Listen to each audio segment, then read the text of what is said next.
virology and mycology practical, and the subject code is PMLT5051. And currently we are in the experiment number 6. So in the sixth experiment, we have this good laboratory practices or GLP in virology laboratory. So what are the good laboratory practices we need to follow in a virology lab? That we will discuss in this particular experiment. Okay. So totally you have 7 experiments. So out of this 7, sixth experiment is our GLP in virology laboratory. Then we have seventh one, which is actually from sixth practical onwards, you have virology mediated practicals. Okay. So even though in the syllabus they have given 7 topics, but I will extend up to 12, 10 to 12. Okay. So when we are discussing these theory classes, I will introduce few more topics into the syllabus. We have few more things that need to be included that I will discuss later. So as of now, as per the syllabus, we have only 7 experiments. Out of this, sixth one is Hello. GLP laboratory practices. Yeah. Sir, can you include H&E stain, sir? Obviously, I will include H&E. Because sir, in histopathology we learn online only, but now our college will be na. Sure. Yeah, I will include H&E staining. Yes, we can perform H&E staining in the virology also for tissue biopsies. I will include, definitely, sure. Okay, sir. Fine. Yeah. So coming to the practical. So today we have this good laboratory practices in virology laboratory. So before discussing this GLP students, there is a huge misassumption, or whenever we are saying GLP, what will come to your mind? Tell me, students. What do you mean by GLP in virology laboratory? Tell me.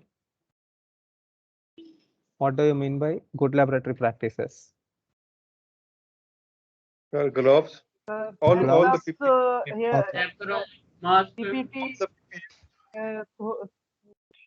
suit cover, head mask, Anuj nose bolo. mask. Very good, Anuj. So all personal protective equipment will come under GLP, right?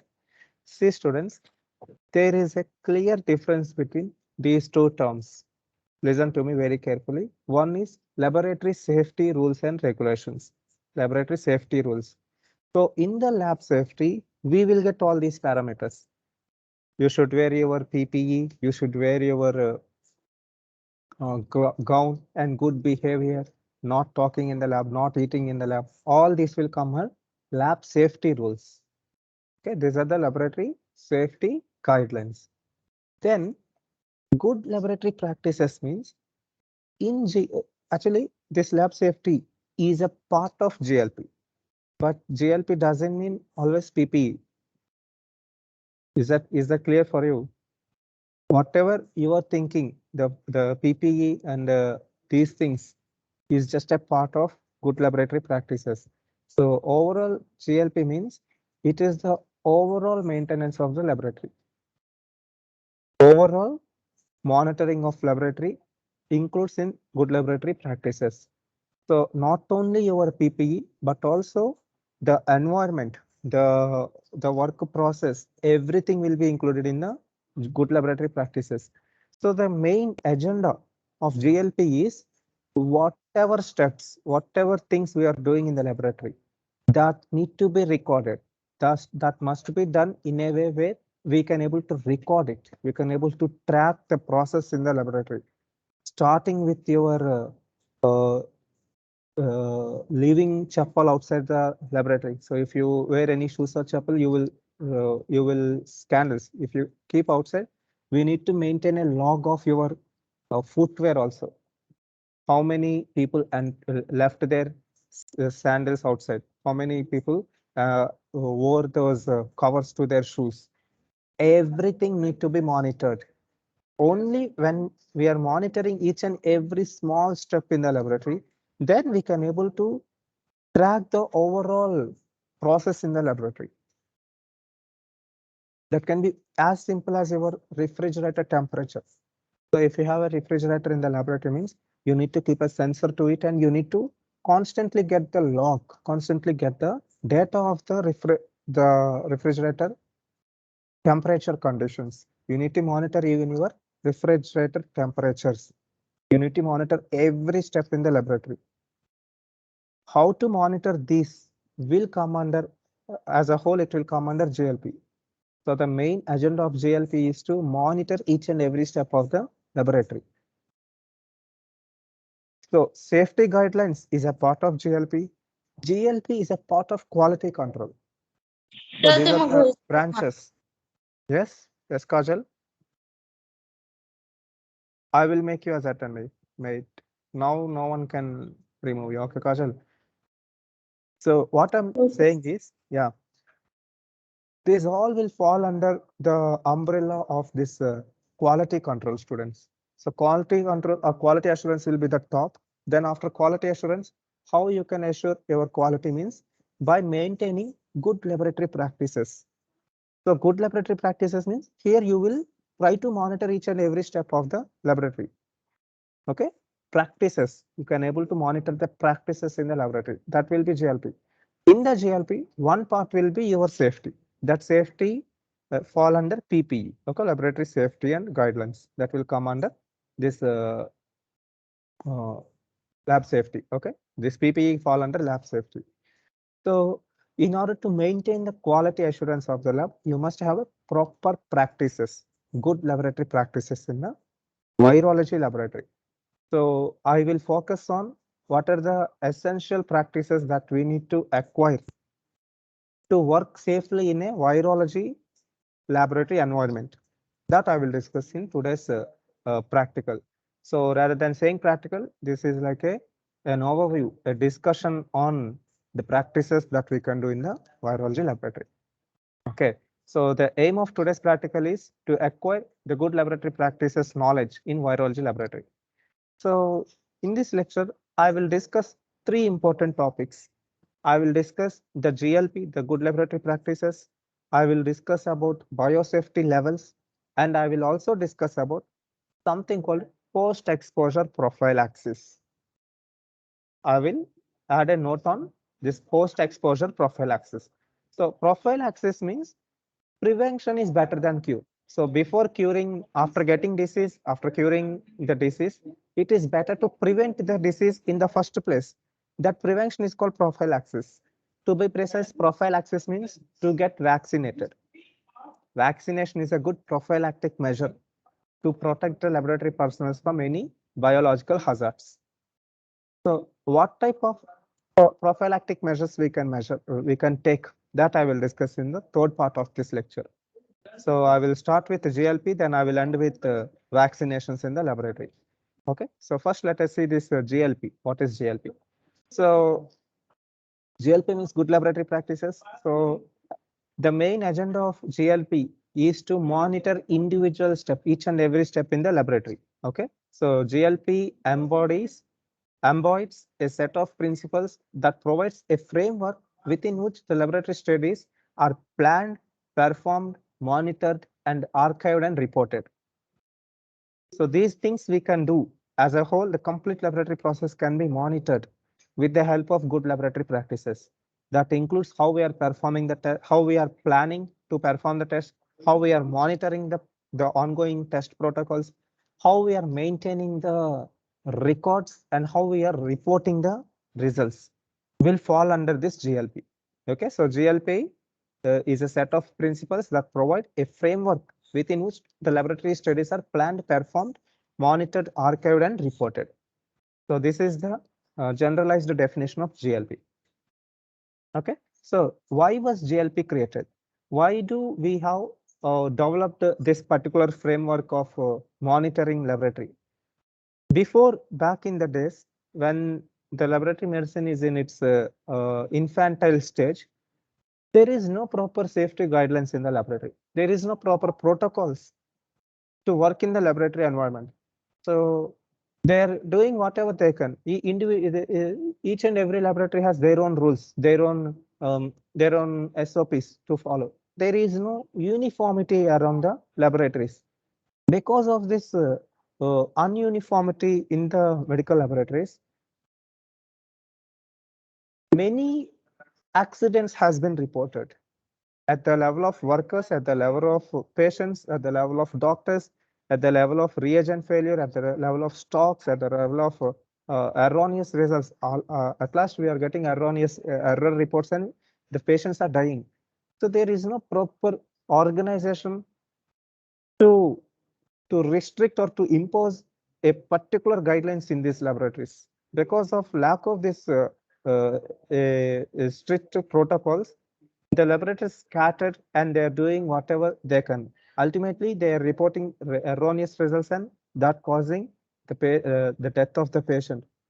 So there is a need of standardizing the laboratories. There is a need of following a certain protocols and guidelines, and those things will be given by this GLP, good laboratory practices. So no matter whatever lab it is, we must ensure not to harm anyone. We must ensure to give a proper results, okay, legitimate results. So that can be done. So let us see those things. So purpose of GLP is, so GLP is to certify that every step of the analysis is valid or not. So this is the main protocol of GLP. So whatever steps we are doing in the laboratory, that must be monitored, that must be validated. Even if you are leaving your shoes outside the laboratory, even that need to be monitored. You need to keep a log book on the outside of the lab. How many persons entering into the lab? How many persons left their belongings outside? Everything need to be monitored. That is the primary focus of GLP. Okay. Then why we are doing all these things? Why we are monitoring individual step of the lab?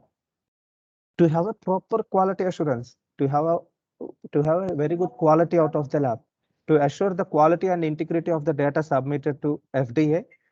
For maintaining the quality, we must follow this GLP, this good laboratory practices.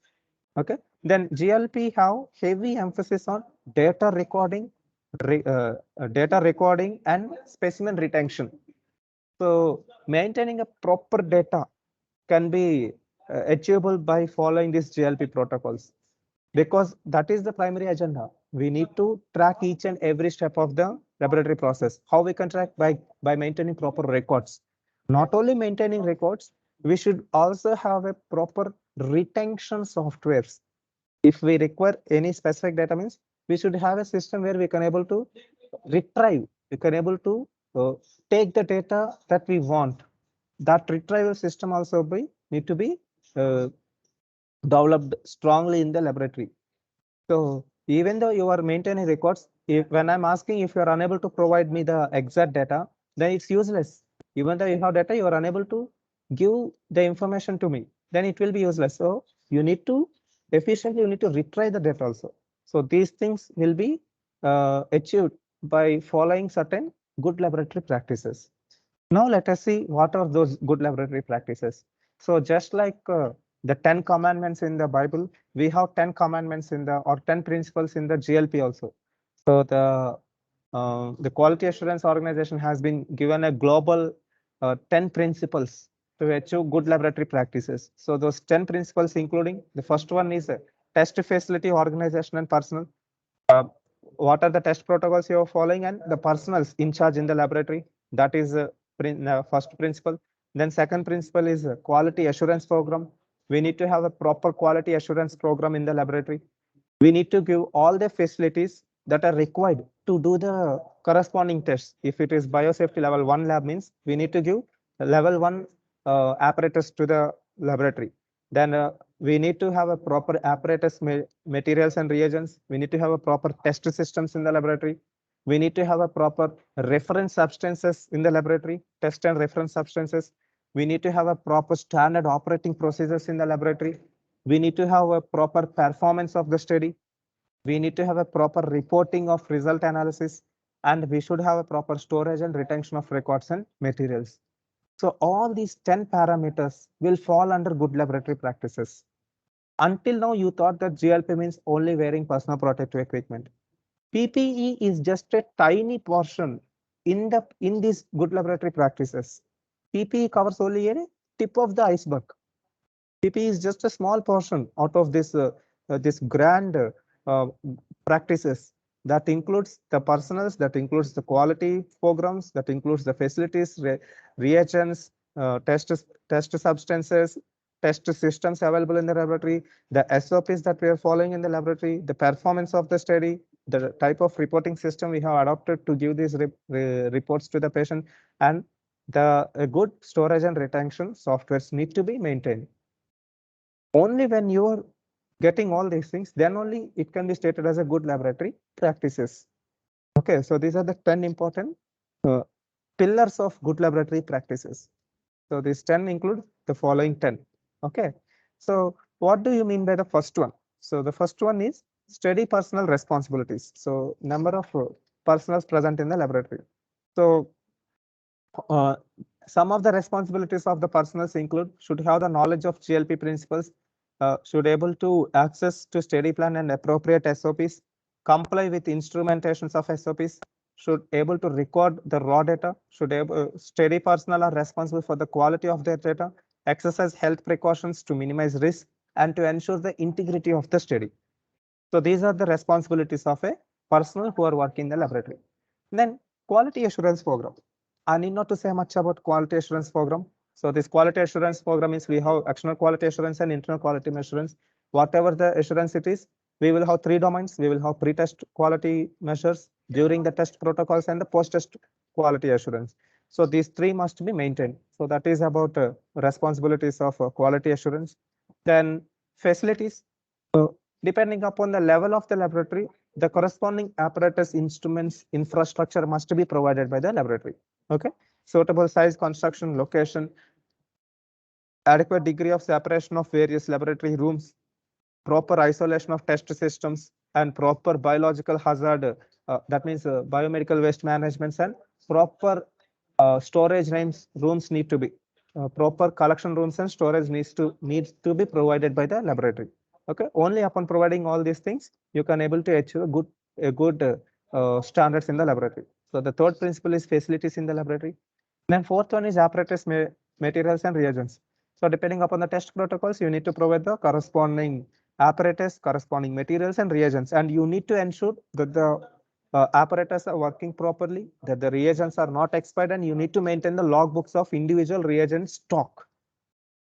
Okay, when you have opened the reagent and how much reagent has been consumed for corresponding days and how much reagent left, and its expiry date must be recorded. Okay, then fifth one will be test systems. So we have many types of test systems in the laboratory. We have dry chemical tests, we have wet chemical tests, we have discrete analyzers, automatic analyzers, semi-automatic analyzers. So depending upon the type of test, you need to maintain the test systems. For one particular test, are you going to a wet chemical test or are you going to the dry chemical test? That depends upon the test, and that need to be appropriately selected. Okay, for example, urine test. Urine test I can do with a simple biochemical test. So with if I want to see urine glucose test, means I can do it with biourine. I need not to go for ELISA to see urine glucose content. ELISA will be high costly, and when it factors of getting wrong result will be higher in ELISA method. So we need to select a proper test system for a proper test, for an individual test. So we need to ensure we are having the proper test systems in our laboratory. Then test and reference items.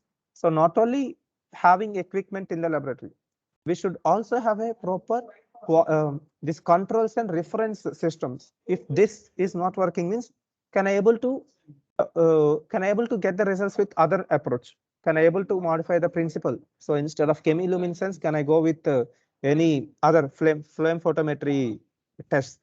So you need to ensure the test and its reference items. Okay, this is sixth principles of GLP. Then seventh one is standard operating procedures SOP. Obviously, a good test always relies on the type of procedure we are adopting, the individual steps in the procedure. All these things will be clearly mentioned in the SOP, and that SOP need to be constantly updated. It must be available near the test facility, and for every 6 months or for every yearly, we need to update the SOPs depending upon the type of reagents and depending upon the updations that we have done in the laboratory. Okay, so this is SOP. Then eighth one will be performance of the study. So whenever we are performing whenever we finish the results, the test, we need to record the data. We need to record during the test procedure. We need to know where is the sample in the laboratory. We need to know to what departments the sample went. We need to track the sample. We need to have the data of patient, data of sample, data of the time of collection, data of generation of the report, and incubation periods. Everything need to be recorded. That is performance of study. So this is the data that we will obtain during the test process. That data can be stated as a performance of the study. So this is performance of study, and what type of principle you have adopted to do the test, that need to be tracked. Okay. Then reporting. So obviously, whenever you are reporting the test report, it should have all the following data. It should have the aim, principle, the patient name, patient ward number, corresponding doctor details, and it need to be authorized. And you need to give even reference values to the report. So all these things need to be kept in the report. Then storage and retention of records and materials. So whatever reports we are generated, we need to maintain the archive, and also we need to maintain the log of the reports that we have generated. At least we should have last 5 years of data in the laboratory. So you should able to retrieve past 5 years data whenever we are asking. So then you may ask, after 5 years, can I able to delete the data? You should not delete the data. I know that there is a problem of storage problems. So after 5 years of maintaining 5 years of data, you may lose your storage. Your server, data server may become full. At this time, what you can do is you can store the data in its compressed form. Rather than having the raw data, you can able to compress it. So that means those compressed minimal data can be stated as a archives. Archives means these are the compressed minimal data that we need to maintain for future references. Even though I'm not having the complete photocopy of the report, but I must have at least the patient detail and his medical condition and the requested doctor details. So by this, if I want in the future, I can call the corresponding doctor or patient and I can able to retrieve soon. So that is called archiving. Archiving means instead of having 1 MB file with you, I will keep 4 KB file. That means I have compressed the data. I have only kept the minimal important data near me. That is called archiving. So maintaining archive is also important. But at any cost, you should not delete or you should not lost any data that you have generated in the laboratory. Even after 20 or 100 years also, you should have a system to track each and every data that you have generated during the period of your laboratory. Okay. And maintaining such data is called archive data. Okay. Archived means we kept in the archives. Archives means very old data. Okay. So yeah. This is all about the storage and retention, which is the 10th principle of the GLP. So what does a good laboratory must contain? So other thing is infrastructure of the laboratory. So infrastructure, you already know, it should have a proper water supply, air supply, environment, light, drainage system, biomedical waste system. The floor should not be slippery. The electronics should be fixed properly. There should not be any electric short circuits. There should be a fire extinguisher system. There should be proper lighting in the laboratory. So all these things will come under good laboratory. Okay. Then whatever I said, the same things there in this slide. Okay. So do this for GLP. So every GLP, how can you maintain means you need to follow the individual 10 principles of GLP. So by following all these protocols, you can able to assure that you are getting a proper quality out of the laboratory. Okay. So benefits of good laboratory practices, it will give better image of the laboratory as a quality producer in a global market. It will provide hot tips on analysis of data as well as measurement, uncertainty, and perfect in the record keeping. So by having proper data, we can able to even track the imperfections within our laboratory. So if there is any imperfections in any test protocols, that will be easily identifiable by seeing the graphs, by seeing the data, by analyzing the data itself. We can say, yes, this particular area we are getting errors. Maybe we need to focus here. So that can be tracked by following GLP. Then also GLP will provide guidelines of doing testing and measurements in detail. And also it will provide guidelines for better quality control for maintenance of instruments, environment, preservation, and test records. This can be done by maintaining the by following the good laboratory protocols. So the conclusion of GLP is it will give better image of the laboratory as a whole quality producer in the global market. It will provide hot tips on analysis of data as well as measurement of uncertainty.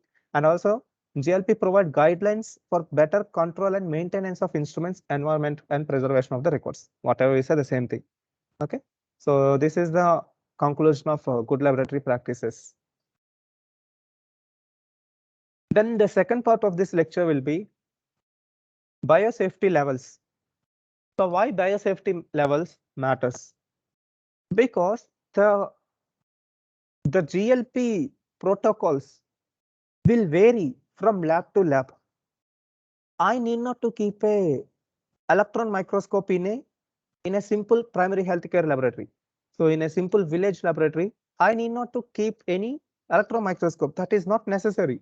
I need not to keep any HEPA filters. I need not to keep any high-end technological machines in my primary healthcare center.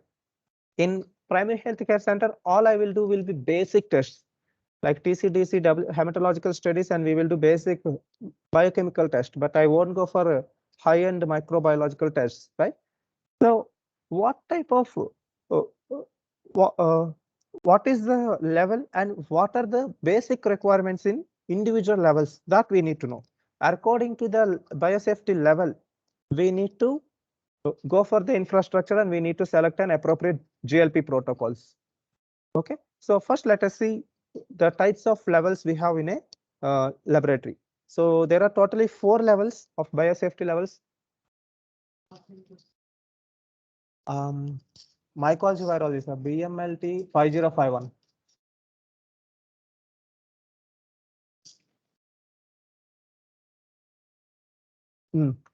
So now I'm discussing about biosafety levels. So there are totally 4 types of biosafety levels. In a nutshell, students, very simple. Biosafety level 1 means we know the infectious agent, and even accidentally, if we are touching the infectious agent, we won't die. We won't get severe complications. That is BSL1. So here we will handle the pathogen, which is known pathogen, and even if we get exposed, we won't get much complications. Such kind of environment will be your BSL1 laboratory.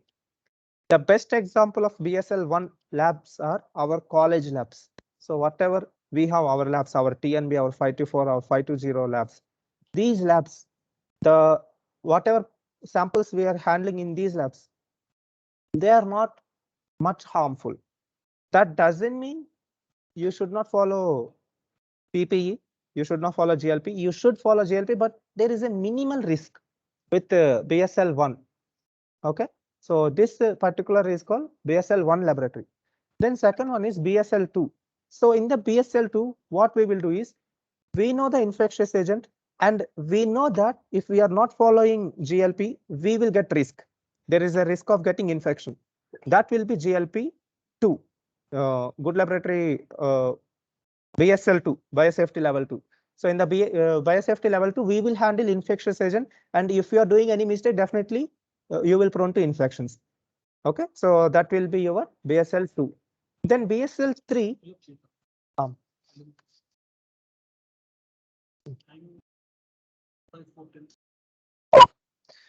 Then BSL3 means here we will handle moderately deadly pathogens. These are known deadly pathogens like tuberculosis.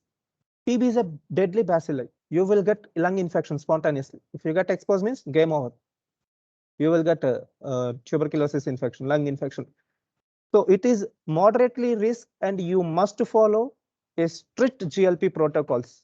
You must follow very strict GLP protocols. If you do any mistake in level 3 lab, means game over.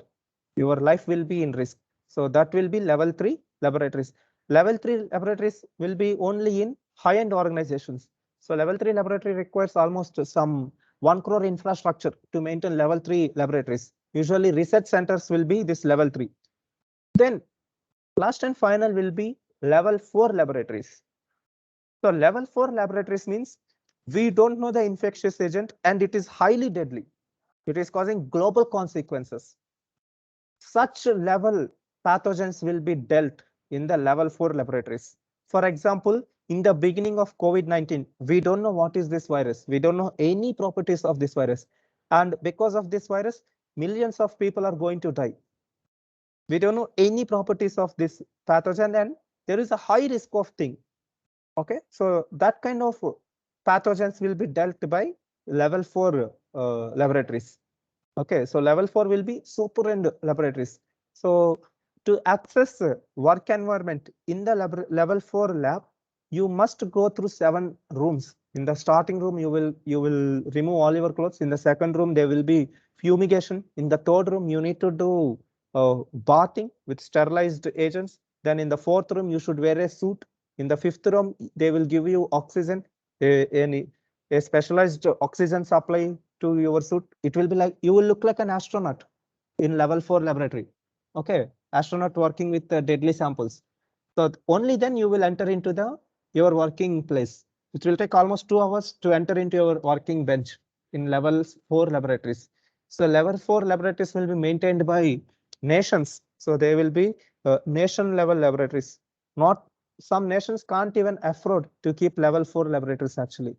The level 4 laboratories will be at the level of CDC. So Center for Disease Control. They will maintain these standards. Those laboratories will cost millions of crores.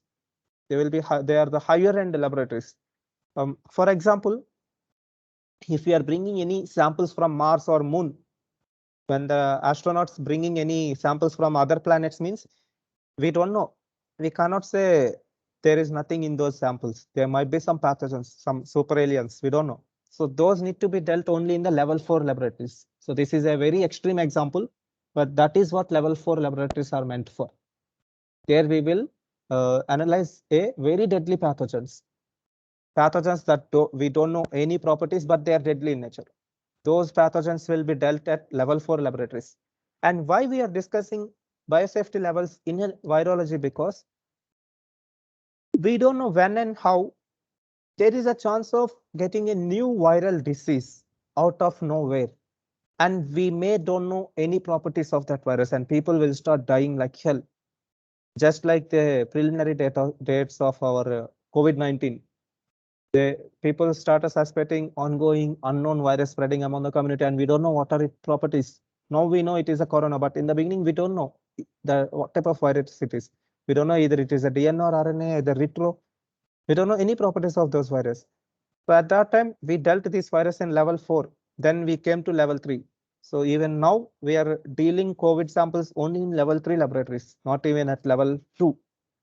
Level 2 will be really problematic. But at level 2, we are going with simple rapid lab tests. Only for rapid lab tests, we are doing at level 2, but that is not recommended by CDC.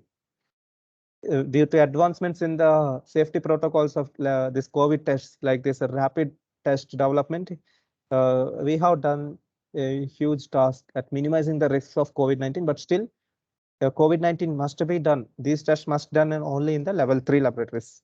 Okay, only level 3 authorized labs are authorized to do this COVID test, which will be done at the level of level 3. Okay, usually virological studies will done only in level 3 laboratories. We won't do lab tests, virology tests in level 1 or 2. Highly risky to do these tests at level 2. Okay. So yeah. So this is why I have included this biosafety levels in your syllabus. Now, the same story, whatever I said will be there in the slide, students. So biosafety means exposure to infectious agent can be stated as biosafety. Yeah, one simple example is smallpox.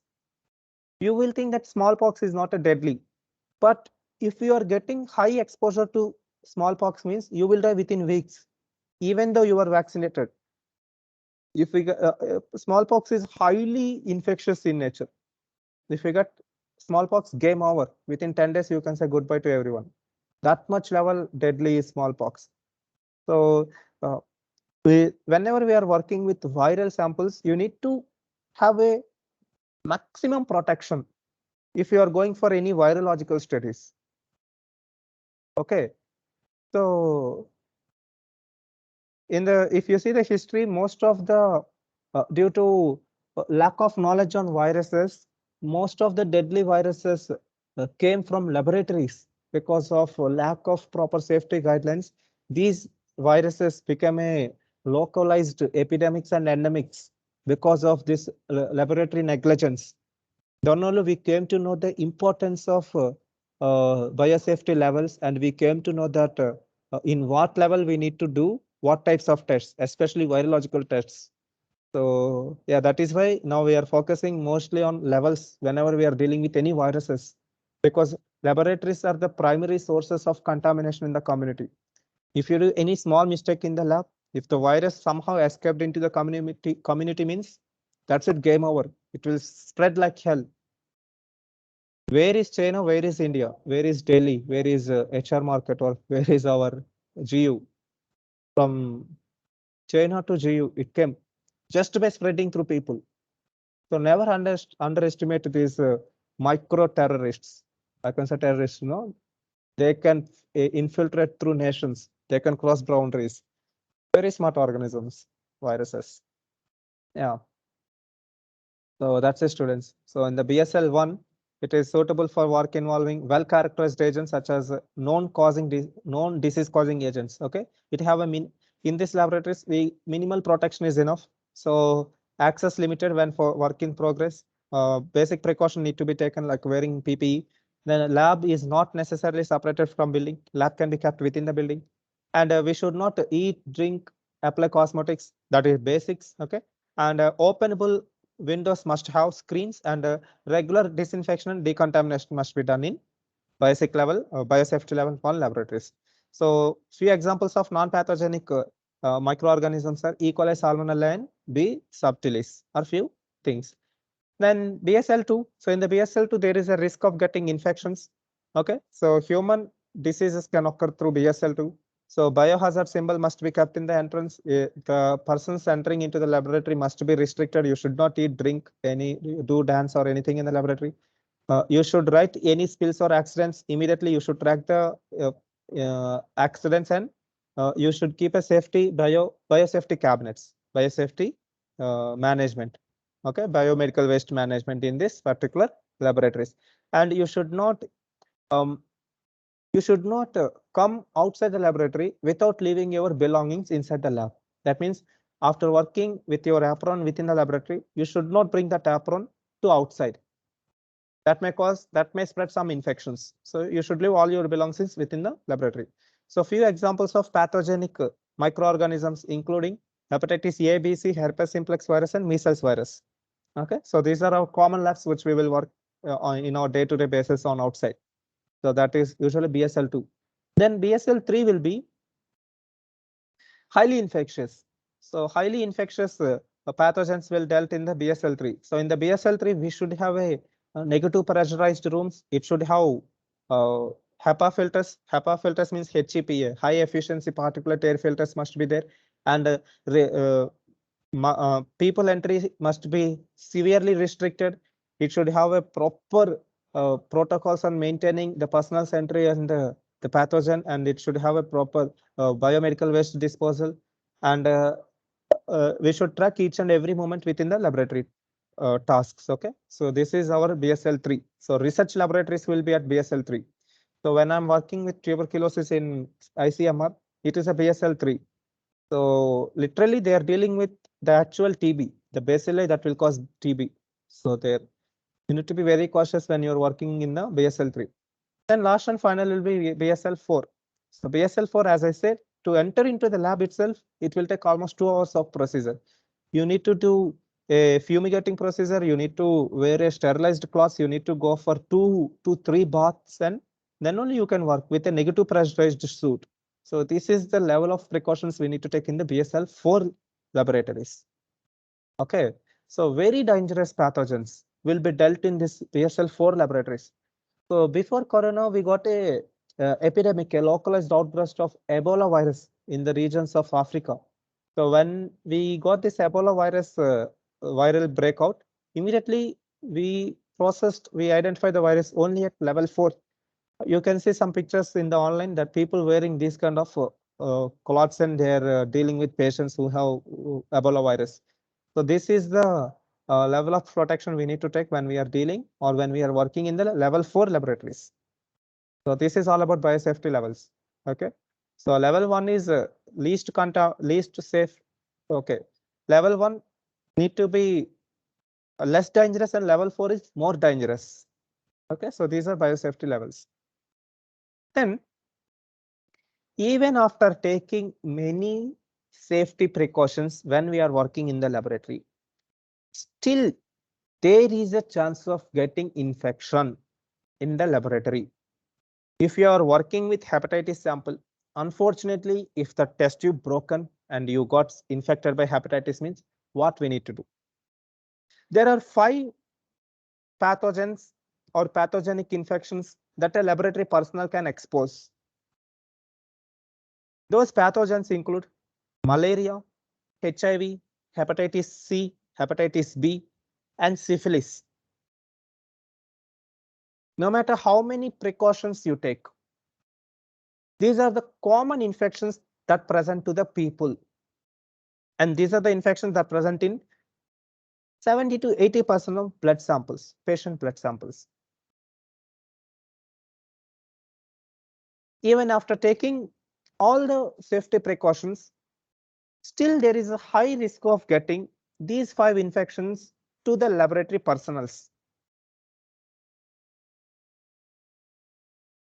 At this time, how can we protect the workers from these pathogens? Now we already know the risk pathogens. So what we can do is we can vaccinate the lab personals. We can vaccinate the people with all these 5 pathogens so that even when they are getting infection, they will get protected. I know that my workers will work with hepatitis. My employees will work with hepatitis. So what I will do is better I will give hepatitis vaccine to my workers. So when even if they get infection means they will get protected. I know that my workers may get syphilis. I will give syphilis vaccine. So by giving frequent vaccinations to my lab personals, I can able to secure their lives. I can able to protect them from the pathogens. That can be achieved by giving vaccinations to my personals. And this is called as prophylactic measures, preventing infection before it is coming to the patient or to the person is called prophylaxis. This prophylaxis can be done by giving vaccines to my patients. Few vaccines that we will give to the laboratory personnel that I will discuss in the next slide. Okay, so the next slide will be this one. So one of the crime is needle stick injury. So at any cost, you should not injure your fellow worker. That will cause a crime. Okay, so needle stick injury. So post-exposure prophylaxis. Then prophylaxis means to prevent the infection. Then what is this post-exposure? After person getting infection, how can I able to give vaccine? Vaccine is something that I can give before infection. Then how can I able to prevent the patient after getting infection? There is a thin line or a very short amount of time where we can able to protect the worker even after getting infection. Believe it or not, even after getting HIV infection. Usually we will say HIV people, we cannot treat HIV people. But if we know that my worker exposed to HIV right when he got infection, for example, I was working in the laboratory and unfortunately I got an injury. My test tube broken and my skin cutted. Then I tested the blood sample and I came to know that the blood has HIV. Patient has HIV positive. I was now what I can do. But the good thing is I know that I got exposed to HIV right after getting infection.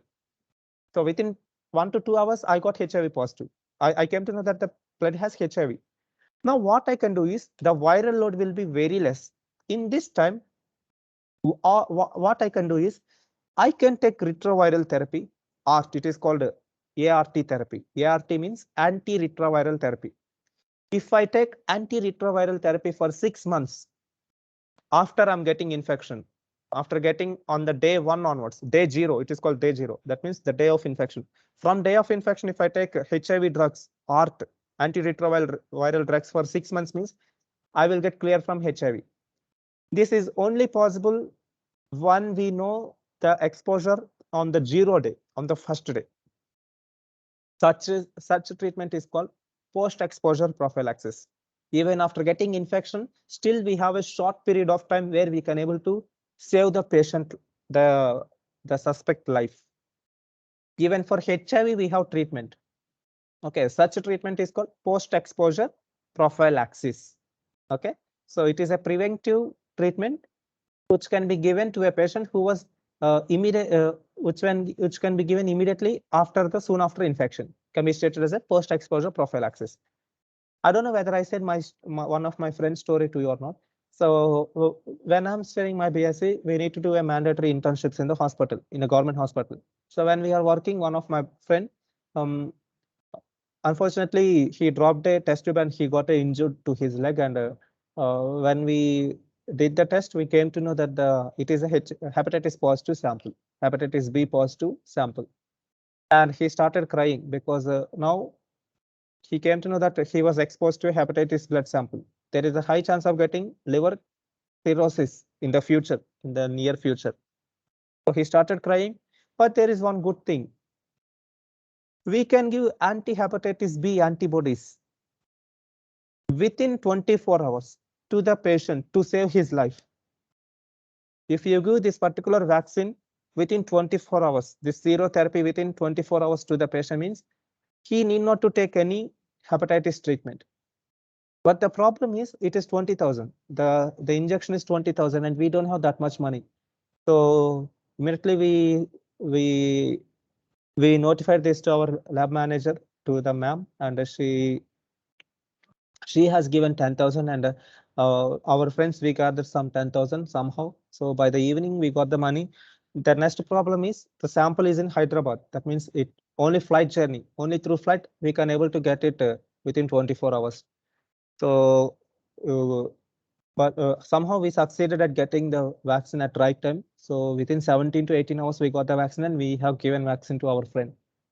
So that is called a post-exposure prophylaxis. So soon after getting exposure, we have given antibodies to the exposed person, and he was recovered from the infection. So within after 1 week, he got negative for hepatitis. So yeah, so such things can happen in the laboratories, and you should have a proper idea, knowledge on dealing such situations. First of all, don't get afraid whenever you got a problem. Okay, no matter whatever problem, if you are getting anxious or if you become afraid means you can't handle the situation. So be cool, be patient, and be strong whenever you got any problem. It can be psychological or mental.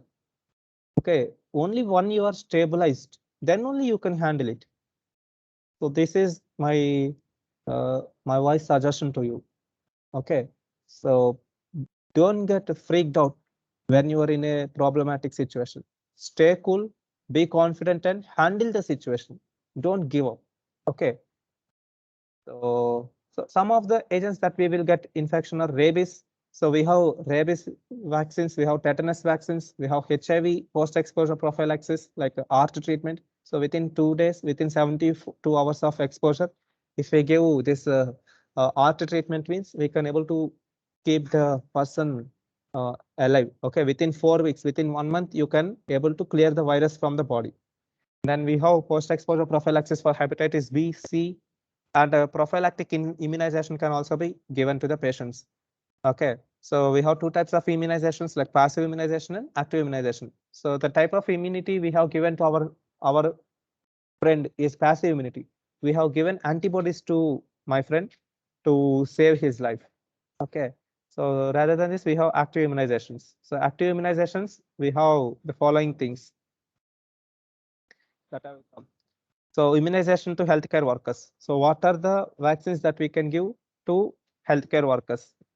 So healthcare workers include physicians, clinicians, laboratory technicians, laboratory professionals, dental professions, students, nursing students, pharmacists, hospital volunteers, and administrative staff. All these are privileged to get vaccines. Okay. So first of all, you should wear proper protection PPE. Then you should have patient protection and you should have proper services. So the most commonly used vaccines for healthcare workers are influenza vaccine, hepatitis B vaccine, DTaP. DTaP stands for diphtheria, tetanus, and pertussis vaccine. MMR with V. MMR means measles, mumps, and rubella vaccine, and meningococcal vaccines are readily available. If you take these vaccines, you can get uh, protection from the following agents. Okay, so these are the recommended doses for individual vaccines. So whenever you are finishing your BSc MLT, whenever we are going for internships into any laboratories or hospitals, kindly get vaccinated with all these vaccines. Ensure that you have MMR vaccine, hepatitis vaccine, and rubella vaccine, DTaP. Okay, so even if it costs some 5 to 6,000, but that will save your future. If you get exposed to any pathogen, means it will cost more than 5,000 to you. So prevention is always better than cure. Prevention is better than cure. So always try to get prevented from these infections by having these vaccines before entering into any laboratories. Usually hospitals like Apollo, some CAP accredited laboratories, they won't take any persons without having these 5 vaccines. So there are few hospitals and laboratories where they will recruit people only when they have all the vaccines. So even for your career growth, you must have these vaccines. So within 8 to 9 months, you will finish your MLT. Then you will go to internships. So before that, try to get vaccinated by these things. Okay. So this is all about today's lecture. So in today's lecture, we discussed about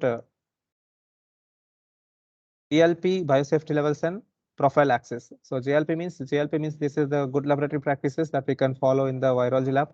So that includes safety, facility organizations and personal quality assurance programs, facilities, apparatus, materials, reagents, test systems, reference substances, SOPs, performance of study reporting and storaging. Then we discussed about biosafety levels. We have 4 types of biosafety levels: 1, 2, 3, 4. One is least, 1 is less dangerous, and 4 is highly dangerous.